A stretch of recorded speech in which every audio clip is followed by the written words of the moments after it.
এতিয়া ৰচুন আদা ধুইছে দেই আমাৰ বৌয়ে পায়স বনাইছে পায়স বনাবলৈ লৈছে আৰু চাউল দিছে এয়া পায়স বনাইছে এয়া আমাৰ সৰু বায়ে বেটাক খেলাই আছে আমনি কৰি আছে ন হেনে আমাৰ সুমন বেটা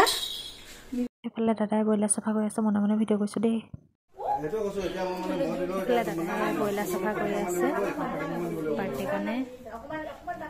আমাৰ আপাই কচু বনাবলৈ এয়া কাটি আছে গুচাই আছে কচু ভাজি দিব বোলে বাৰ্থডেত কচু ভাজিটো দি দিব আৰু স্পেচিয়েল কচু খাব লাগে যে আইৰণৰ কাৰণে এয়া কচু সেইকাৰণে দিছে আৰু স্পেচিয়েল হয় আৰু কচুটো দেই পাবলৈও নাই নহয় অইন ভাজিবিলাক সদায় খোৱা হয় এই কচু তৰকাৰীটো বেছি খোৱা নহয় যে সেইকাৰণে মানে এতিয়া ভাজি নিচিনা বনাই দিম আৰু ভাল লাগিব ৰঙালাও ফেচবিন দি কিনে বনাম মিক্স চব্জি